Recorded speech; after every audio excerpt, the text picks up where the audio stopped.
special program for the youth. We bring news of the nation and the world. We give wings to your aspirations. We voice your life. This is Youth World. Welcome to Youth World, a program for the youth, because you matter. I am Pragya Devra and you are listening to us on the YouTube channel News on AIR Official. Today, in this program, we will understand a particular news in detail. We will find out about the life of one of us. We will learn from a former cricketer of the Indian team as to how to pursue a career in cricket and more. But before that, let's listen to some of the major headlines of the day. This is All India Radio. The headlines. DGP Dilbag Singh says terror violence in Jammu and Kashmir down by 60% in less than 1.5 months this year. No major incident of stone pelting. 25 envoys meet National Security Advisor Ajit Doval in New Delhi on return from visit to Jammu and Kashmir. India and Portugal signed 14 agreements in areas including defence, culture and yoga. New Delhi calls for concerted efforts by BIMSTEC countries to fight drug trafficking. Board examinations of CBSE class 10th and 12th begin today. And in tennis, Rohan Bopanna and Denis Shapovalov to meet Jan-Lennard Struff and Andrei Konthian in men's doubles semi-finals of ABN AMRO World Tournament. This was the news headlines for Youth World. Has it ever happened with you that you know about a particular news, but then you don't really know about it? It's always nice to go to the basics and get a complete understanding of the issue. So here we are with our segment, Let's Understand Better. On 7th February, while addressing a rally organized to celebrate the signing of the Bodo Accord, the Prime Minister said that it is a new beginning for the entire Northeast. Today, let's understand what is the Bodo Accord. The issue is based in India's northeastern state of Assam. Bodo tribe is one of the largest tribes of Assam. The Bodo crisis was in existence for over 50 years. The Government of India and Government of Assam have been making concerted efforts to fulfill the political, economic, social, cultural and identity-related aspirations of Bodo people. Agreements were signed earlier in 1993 and 2003 as well, but they were not able to resolve the issue. Bodos were not satisfied and wanted more autonomy. Outfits like All Bodo Students Union, APSU, continued to demand a separate state for Bodos. There was violence by armed cadres also. This problem cost the region over 4,000 lives. To reach a comprehensive and final solution, intensive discussions were held since August 2019 with APSU, National Democratic Front of Bodoland Factions and other Bodo organizations. Last month, on January 27th, the Bodo Accord was signed. It is an agreement between three parties, namely the Government of India, Assam Government and Bodo representatives. Now let's discuss what is in the agreement. Sure, in the present settlement, more legislative, executive, administrative and financial powers have been given to Bodoland Territorial Council or BTC. BTC is an autonomous body created under the 2003 agreement. It has jurisdiction over Bodoland Territorial Areas District (BTAD), which comprises of 4 administrative districts. The current agreement proposes to set up a commission which will recommend alteration of the area of BTAD. The existing Bodoland Territorial Areas District shall be renamed as Bodoland Territorial Region, comprising area covered under BTAD. Further, there are provisions for the development of Bodos outside BTAD. The agreement also aims at providing legislative protection to the land rights of tribals. Issues relating to identity, language and education have also been addressed. For instance, Government of Assam will notify Bodo language in Devanagari script as an associate official language in the state. In the next 3 years, a financial package of 1,500 crore rupees will be given for the development of the Bodoland Territorial Region. The Bodo Accord further states that the NDFB factions will leave the path of violence, surrender their weapons and disband their armed organization within 1 month of signing the deal.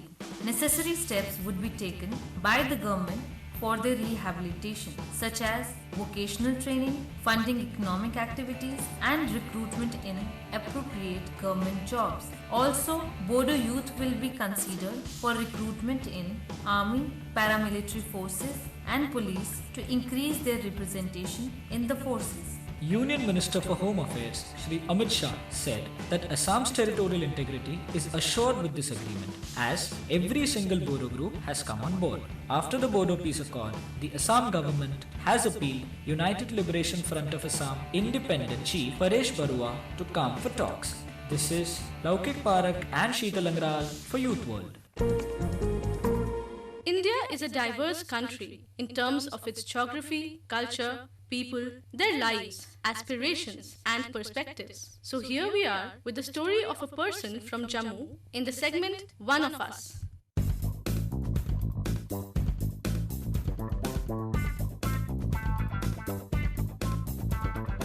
मैं एक बार जब अपने घर में देखता हूँ मैं बोला यार घर में तो गरीबी है मैं कैसे वहाँ पे पहुँच पाऊँगा.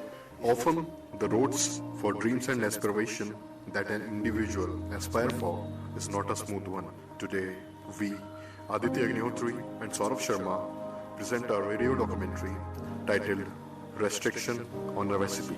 We are here at Food Street near Maulana Azad Stadium, Jammu, and with us is our young guest, Anish. सुबह कितने बजे उठते हो आप? हम सर 6 बजे उठ जाते हैं.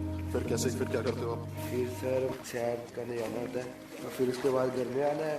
तैयार तो खाना खुना खा के भी तैयार होकर स्कूल में जाना होता है. स्कूल के लिए कितने बजे निकलते हो आप? 9:40. और आप तक ये स्कूल कितने बजे पहुँचते हैं? 10 बजे. तो उसके बाद पूरे दिन आपके स्कूल में निकलते हैं? 10 बजे से 4 बजे तक. और क्या क्या शौक है आपके? चेफ बनने जाता हूँ.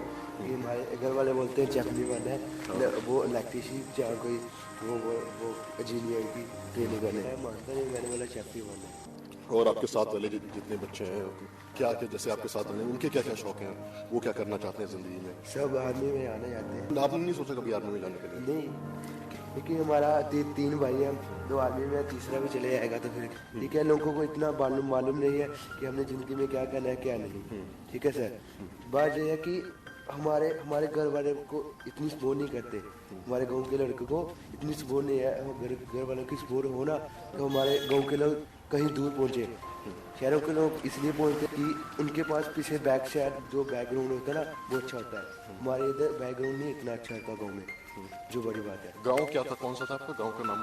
हमारा जिला है स्वांजना. ऐसे गांव है हमारा अलोरा. कितनी दूर है जम्मू से आपका गाँव? जम्मू से है कोई 12-14 किलोमीटर. कि हमारे गांव के लड़कों को क्या होता है कि शौक बहुत है. हमारे में टैलेंट भी है, पैसों की कमजोरी आ जाती है. कुछ हमारे घर वालों की सपोर्ट नहीं होती है पीछे. हमारे घर वालों की उम्मीद है कि जैसे कि बच्चा पाता है ना उसको पूरी केयर नहीं होती है पीछे. जो मैं अपनी ही एक्चुअली बात बताऊँ कि मेरा पापा तो ऐसे गरीब आदमी है, इलेक्ट्रीशियन का काम करता है, छोटी सी दुकान है ठीक है गाँव में. तो मेरे पीछे सपोर्ट होती ना मैं कहीं तक कहीं पहुँचना था शहर चेफ में. ठीक है. अभी मैं 10th पास किया हूँ. मैं चाहता हूँ कि यार मेरी जब 12th पास हो कि आगे मैं चेफ का कोर्स करूँ. पर मैं एक बार जब अपने घर में देखता हूँ मैं बोला यार घर में तो गरीबी है मैं कैसे वहाँ पे पहुँच पाऊँगा. इसलिए यार फिर मैं उस बात से पीछे हो जाता हूँ कि क्या है एक पैसा है. चेफ बनना हो तो सर बाहर जाना पड़ता है. ठीक है. बाहर जाने के लिए कुछ घर में पैसा भी होना चाहिए. घर में पैसा नहीं होगा तो हम रह जाएंगे जम्मू में. The aspiring chef has gone ahead to collect the required ingredients for his recipe. May it be for the day or may it be for the life. Now, let's move to our next segment, Talk of the Day. Many of us love to play cricket and would also like to pursue a career in it. We asked former renowned cricketer of the Indian team, Mr. Chetan Chauhan, for his guidance. Here is the interview. Many people want to play at the international level, but they do not know how to. Could you tell us what exactly is the process of playing at the international level? All those players who want to make cricket as their career have to register themselves in the district welfare association. In every district there are lots of clubs. So every player who wants to play cricket, he must join this club and play for the club in the inter-club tournament conducted by the district cricket association. And you do well in the inter-club tournament, and further inter-district tournament takes place. And if you are good, then you get selected for your district. When you play inter-district, you have to again perform well. And when you perform well, then you go to the commissionerate. We call it the mandal. And the mandal team is selected.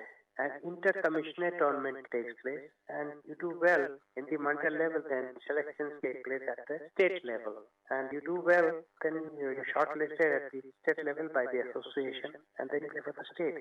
And these tournaments are under 14, under 16, under 19, under 23, and then at the state level. So at various stages, one has to participate. And then you have to do well. If you're a bowler, or you're a batsman, if you're a bowler, you have to take wickets, minimum 3 wickets in every match. And if you're a batsman, then you have to score half century. Then that's how you get selected. I would suggest to all these players that whatever cricket they play, whichever tournament they play, these are the official tournaments conducted by either the state association or the district cricket association. So one must participate. You play Ranji Trophy, and maybe you get selected for the zone, and that is the Dilip Trophy. And you get selected for the Dilip Trophy, then you make it to the Indian team. One advantage there is that in the IPL, which has started some time back, a lot of players from under 19, they are selected in the IPL team. Then also players who are playing the Ranji Trophy, they get selected if they do well. So there is a lot of opportunity for the youngsters to play. So this is how the system works. If you can join, and if you can afford, join a cricket academy in nearly every state headquarters, that is the capital place, or the big districts which are there. There are some good coaches in the academy. They train you well and they teach you well. Sir, is the process same for women and girls as well? This process which I have said about the boys or about the men, the same applies to the girls and the women also. They also have under 14 tournaments, under 16 tournament, under 19 and under 23 tournaments, and at the state level. The process is the same. The rules are the same because this is the process which has been laid down by the State Cricket Association and also by the BCCI. At the district level and also at the mandal level, most of the state selectors which are there, the state selectors, they come and watch these matches, and on the basis of the performance, pick up in the district and also in the mandal, and then they select a team from the state also. When the tournament takes place at the mandal level, the selectors, which are 3 or 5 in number of the state, they are deputed to watch these matches at the commissionerate level. And players, they are shortlisted, and then they are called by the State Cricket Association at a designated place, and their trials are given, and if they are good, they get selected for the state. Sir, you have been an eminent sports person. What would be your suggestion to the youth of this country? My suggestion and advice to these young players is that they have to concentrate and they have to work hard and join a cricket academy and practice regularly. There is no shortcut. It is practice, practice, practice, and every day you must go to the net regularly, and whatever is told by the coach, you must listen to him and practice that.